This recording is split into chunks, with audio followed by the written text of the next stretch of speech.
आयुक्तालय कॉलेज शिक्षा राजस्थान के प्लेटफॉर्म ज्ञान सुधा सक्सेस साथी में आपका एक बार फिर से स्वागत है। आइए आज हम करते हैं नेट जेआरएफ केमिस्ट्री के कुछ मिक्स्ड क्वेश्चन एमसीक्यूज।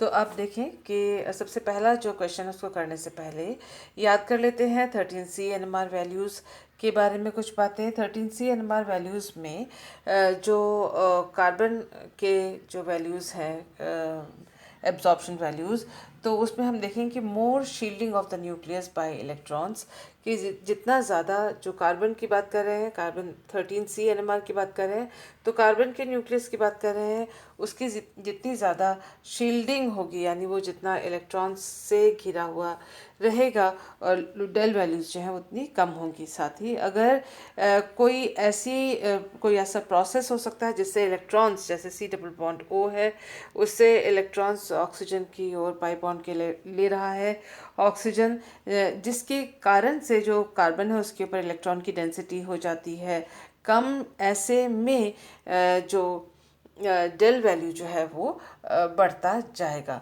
यानी इलेक्ट्रॉन का घनत्व अगर न्यूक्लियस के चारों ओर बढ़ता है तो डेल वैल्यूज़ लो होंगी। इसका उल्टा होता है, यानी इलेक्ट्रॉन्स का घनत्व घट जाता है तो डेल की वैल्यूज़ जो है वो बढ़ जाएंगी। इन बातों को ध्यान में रखते हुए आप देख सकते हैं कि डेल के वैल्यूज़ जो है कार्बोनिल ग्रुप के लिए वो काफ़ी ज़्यादा है। यहाँ जो स्केल दिखाया हुआ है डेल वैल्यूज़ का, आप देख सकते हैं कि जो कार्बन है उसके जो डेल का वैल्यूज़ है 220 200 के रेंज में, डेल्टा के रेंज में ये वैल्यूज़ आती हैं। आइए करते हैं हम अपना पहला question. The natural product that gives a signal at डेल 218 ppm in its 13C NMR spectrum is alpha pinene, beta B is camphor, C is geraniol, and carvone. तो this is alpha pinene, this is camphor, this is geraniol and this is carvone. तो इसमें आप देख सकते हैं कि जो 218 का डेल है वो कार्बोनिल ग्रुप के लिए है, तो जो अल्फा पाइनिन और जिरानियल इसके अंदर इंक्लूड नहीं हो रहा है। शक होता है कि कैम्फर देगा या फिर कार्बोन देगा। तो इसमें आप ध्यान से देखें तो ये अल्फा बीटा अनसैचुरेटेड कीटोन है, इसमें रेजोनेंस हो सकता है और अधिक प्रबलता से, जिसकी वजह से जो है ये C डबल बॉन्ड O न रहकर ये सिंगल बॉन्ड O और O माइनस में परिवर्तित हो जाएगा, क्योंकि इलेक्ट्रॉन्स का विस्थापन इस प्रकार से हो रहा है जैसा कि इन तीर के निशान या एरोज के द्वारा दिखाया जा रहा है। यहाँ पर ऐसी कंडीशन नहीं है कि कोई अल्फा बीटा अनसैचुरेटेड इसके अंदर कॉन्जुगेटेड डबल बॉन्ड हो, जिससे कि जो C डबल बॉन्ड O है उसका कोई और दूसरा रेजोनेंस स्ट्रक्चर या दूसरी संरचना बने। तो ऐसे में C डबल बॉन्ड O का जो कैरेक्टर यहाँ ज़्यादा होगा और C डबल बॉन्ड O का जो कैरेक्टर यहाँ पर सिंगल बॉन्ड हो जाकर, और इस तरह से प्लस एंड माइनस ये सिस्टम यहाँ पर ज़्यादा इफ़ेक्टिव होगा। इस वजह से जो इसमें 218 डेल पे जो वैल्यू आएगी वो कैम्फर की होगी, ना कि कार्बन की। सो इस वजह से जो ऑप्शन है करेक्ट आंसर है, दैट इज आंसर बी, जो कि कैम्फर के लिए है। The synthetic equivalent of the given synthon is, तो यहाँ देखिए C डबल बॉन्ड O दिया हुआ है, यानी कीटोन का हमें पता करना है। यहाँ R माइनस और प्लस चार्जेस यहाँ पर है, यानी दो ग्रुप्स यहाँ पर लगे हुए हैं।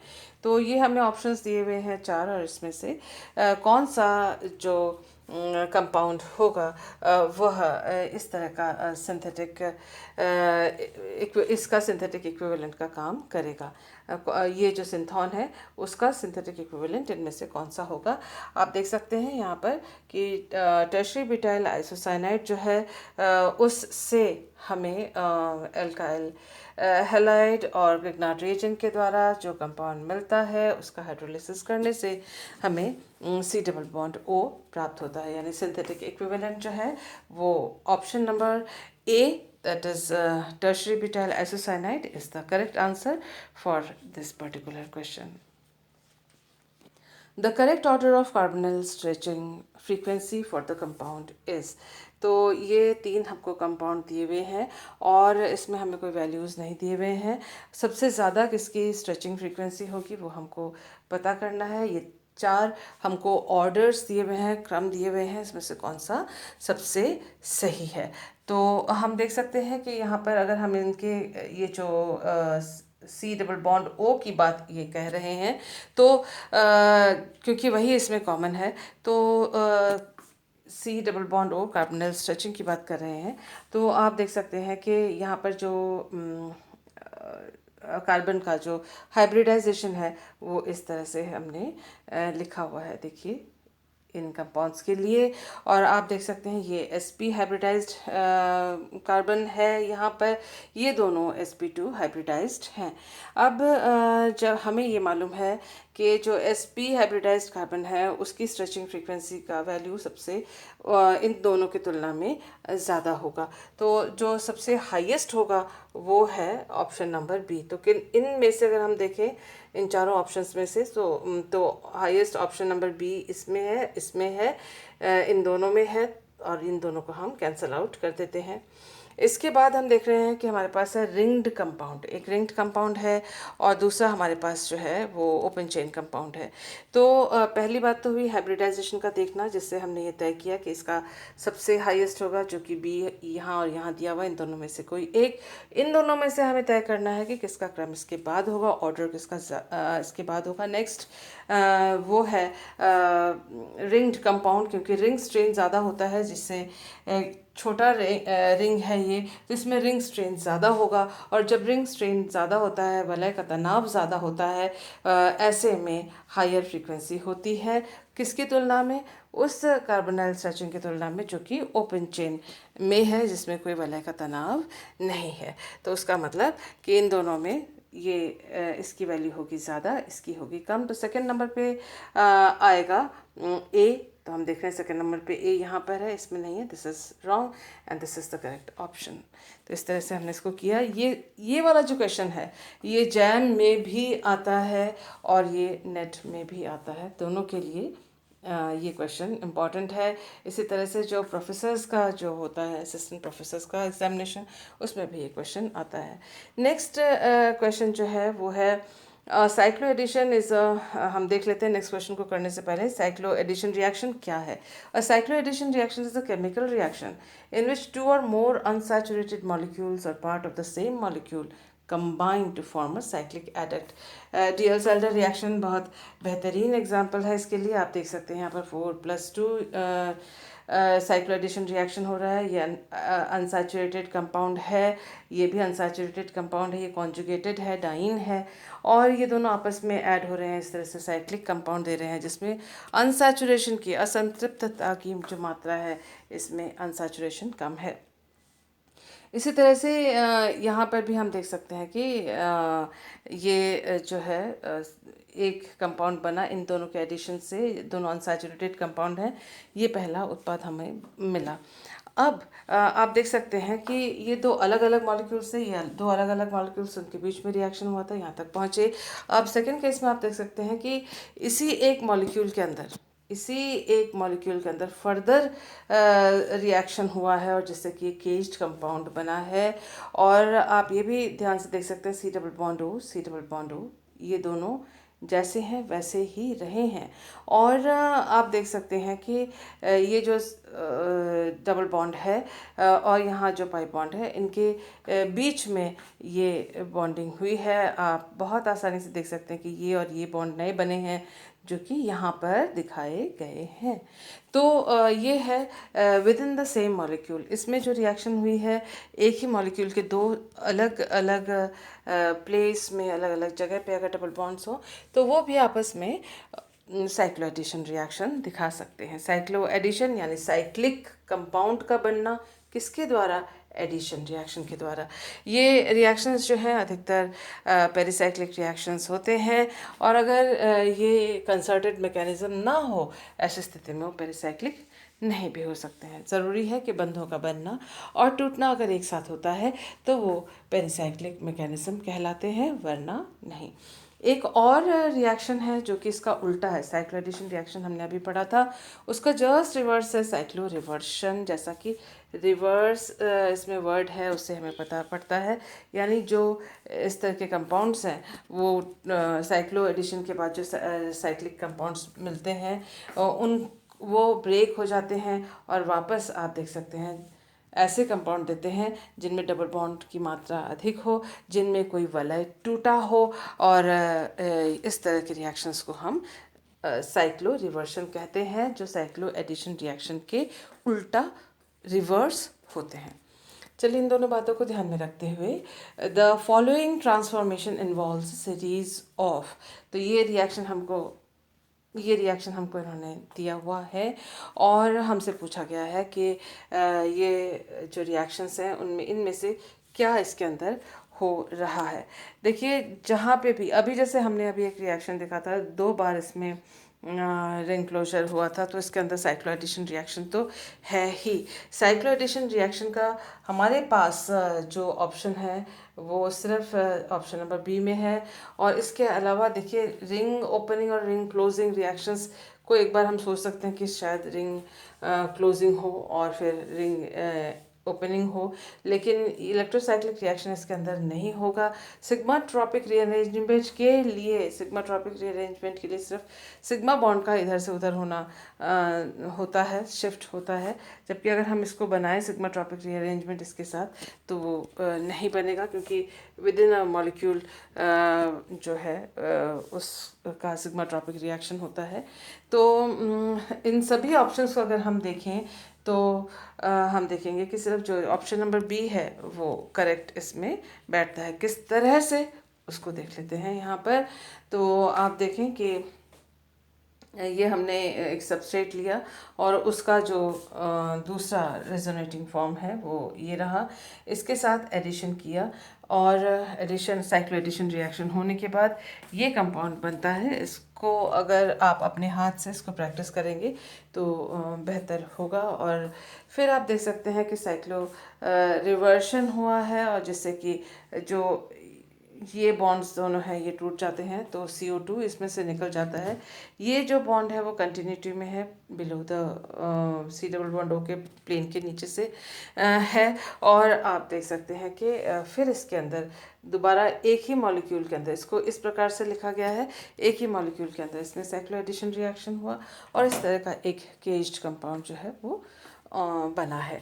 तो यही कंपाउंड है जो हमें ऑप्शन में दिया गया था। तो इस तरह से हम देख सकते हैं कि इसमें साइक्लो एडिशन और साइक्लो रिवर्शन रिएक्शन का जो सीक्वेंस है वो बना, जिसकी वजह से ये कंपाउंड हमें बना है, हमें प्राप्त हुआ है। देखिए जो जितने भी मूवमेंट्स ऑफ इलेक्ट्रॉन्स हैं वो सारे यहाँ दिखाए हुए हैं। ये जो हिस्सा है डबल बॉन्ड का, इसमें कोई चेंज नहीं आया है, वो यहाँ लिखा हुआ है। तो आप इसको एक बार हाथ से ट्राई करें लिख कर, तो नए बॉन्ड्स बनना और पुराने बॉन्ड का टूटना आपको पता पड़ जाएगा। जैसे ये डबल बॉन्ड है वो सिंगल में कन्वर्ट हो गया है, जैसा कि आप देख सकते हैं इस जगह पे ये डबल बॉन्ड से सिंगल बॉन्ड, सॉरी ये है डबल बॉन्ड से यहाँ पर देखिए आप सिंगल बॉन्ड है इसके अंदर, और नाइट्रोजन के पास सिंगल बॉन्ड ही था, वो यहाँ पर ही है इन दोनों के बीच में। और आप यहाँ पर भी देख सकते हैं कि ये इलेक्ट्रॉन्स का मूवमेंट है जिसकी वजह से ये बॉन्ड्स टूटे हैं। कुल मिला के ईजी है, हाथ से अपने लिख कर वीडियो को पॉज करके इसको उतार के या स्क्रीनशॉट लीजिए और उसके बाद फिर आप इसका यहाँ तक मैकेनिज्म तक आप पहुँच सकते हैं आसानी से। The correct order of pK value of the following compound is, देखिए इस तरह का जो क्वेश्चन होता है वो अक्सर जैम RPSC के एग्जामिनेशन में, यानी असिस्टेंट प्रोफेसर के एग्जामिनेशन में और नेट में पूछा जाता है एसिडिटी। तो इन्होंने PKA वैल्यू पूछी है। देखिए PK वैल्यू के इन्होंने यहाँ पर ऑर्डर चार्ट दिए हुए हैं, हमको इनमें से जो करेक्ट ऑर्डर है उसको ढूंढ के निकालना है। मोर एसिडिटी लो PKA, ये हमको मालूम है कि KA वैल्यू ज़्यादा है तो जो एसिडिटी ज़्यादा होती है तब KA वैल्यू ज़्यादा होती है, ये हमको मालूम है। तो KA वैल्यू अगर ज़्यादा है तो pKa वैल्यू जो है वो घटती हुई होती है, क्योंकि माइनस लॉग होता है pKa, ये आपको अच्छी तरह से पता है। सो नाउ इन्होंने पूछा है ये क्रम इनमें से कौन सा करेक्ट है। तो Ka या pK है। pKa पता करने के लिए हमें इसमें से प्रोटॉन, इन सब में से प्रोटॉन निकालना होगा। प्रोटॉन निकालने के बाद जो मध्यवर्ती बनता है वो जो उसकी स्टेबिलिटी जितनी ज़्यादा है Ka वैल्यू ज़्यादा होगी और pKa उसकी वैल्यू कम होगी। तो देख लेते हैं कि कौन से जो मध्यवर्ती बन रहे हैं प्रोटॉन निकलने के बाद उनकी स्टेबिलिटी क्या है। तो जितना हाई Ka उतनी ज़्यादा एसिडिटी और उतना ही कम pKa, इस बात को ध्यान में रखते हैं। पहले वाले जो नंबर ए है उसमें से हमने प्रोटॉन निकाला तो यहाँ पर माइनस चार्ज आया। 4 पाई इलेक्ट्रॉन सिस्टम है, क्योंकि 2 पाई इसके लिए एंड 2 पाई इसके लिए, 2 एंड 2 4 पाई इलेक्ट्रॉन्स हैं। कॉन्जुगेटेड सिस्टम है ये, प्लानर है ये, तो इलेक्ट्रॉन्स का डिलोकलाइजेशन होगा। और 4 पाई सिस्टम इलेक्ट्रॉन का डिलोकलाइजेशन होगा तो वो एंटी एरोमेटिक होता है, यानी ये अनस्टेबल होता है। यहाँ देखें इसमें से एक प्रोटॉन निकला तो हम देखेंगे कि यहाँ माइनस चार्ज रहा, तो इसके लिए 2 पाई इलेक्ट्रॉन्स इसके लिए होंगे, इसके लिए 2 और इसके लिए 2, तो टोटल 6 पाई इलेक्ट्रॉन्स इसके प्रोटॉन लॉस करने पर होंगे। ये कॉन्जुगेटेड सिस्टम है, प्लानर है, समतलीय है, तो उसका मतलब इसमें इलेक्ट्रॉन का डिलोकलाइजेशन होगा। ये एरोमेटिक है, तो ये काफ़ी स्टेबल सिस्टम, यहाँ न लिख के इसको, ये काफ़ी स्टेबल सिस्टम होगा।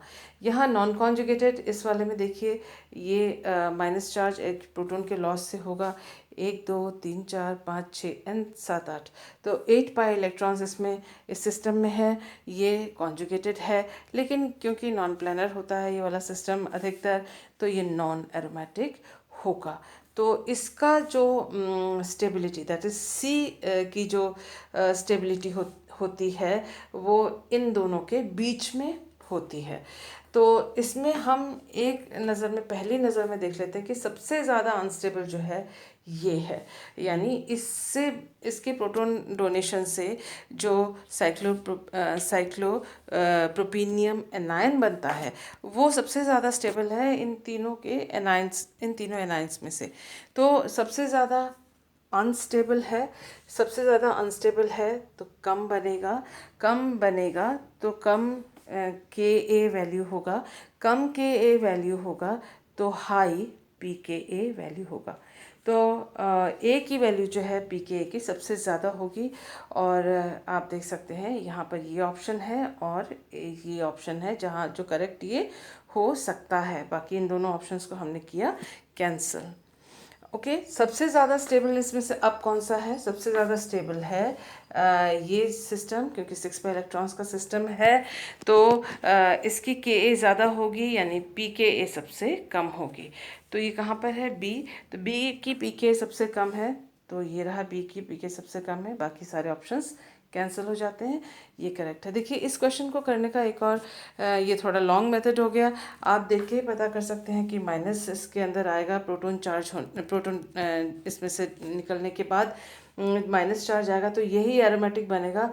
और ये एरोमेटिक बनेगा तो ये आसानी से इसका जो कि Ka वैल्यू ज़्यादा होगा, और Ka वैल्यू अगर ज़्यादा होगा तो हाईएस्ट होगा, ज़्यादा नहीं हाईएस्ट होगा इन तीनों में से, तो pKa वैल्यू इसकी सबसे कम होगी। तो B सबसे लास्ट में कहाँ पर आ रहा है? सिर्फ इसी ऑप्शन में आ रहा है, and this is the correct answer. तो सबका करने की हमको ज़रूरत नहीं है, हमें इसी से पता पड़ जाता है कि एरोमेटिक है इंटरमीडिएट, प्रोटॉन लॉस के बाद एसिडिटी आराम से प्रदर्शित करेगा और इसके pKa का मान जो होगा वो सबसे कम होगा। तो ये क्रम था और उसका ये एक्सप्लेनेशन था। The following carboxylic acid undergoes decarboxylation upon heating. तो ये कुछ कार्बोक्सिलिक एसिड्स दिए हुए हैं और डीकार्बोक्सिलेशन इसका होगा। हमें मालूम है कि डीकार्बोक्सिलेशन जब हीटिंग से होता है तो एक इसमें भी हमें मध्यवर्ती जो इंटरमीडिएट बनता है वो कैसा है वो हमें पता करना है। जब बेंजोइक एसिड का डिकार्बोक्सिलेशन होता है हीटिंग के द्वारा, एक नेगेटिव चार्ज कार्बन के ऊपर यहाँ पर आ जाता है, जिसकी वजह से काफ़ी अनस्टेबल हो जाता है। तो ये जो है, अच्छा यहाँ देखिए अगर डिकार्बोक्सिलेशन होता है तो इसमें इंडोल बनता है, that is a stable compound.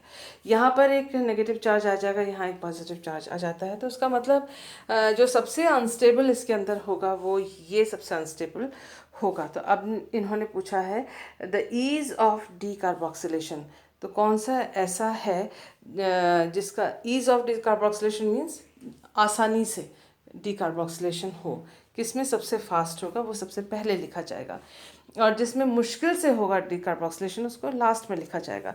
तो ए जो है वो लास्ट में लिखा हुआ होना चाहिए। यहाँ सी लिखा हुआ है, यहाँ ए लिखा हुआ है, यहाँ बी है और यहाँ बी है, तो ये सारे नहीं होंगे। Only this is the correct answer, that is the option B.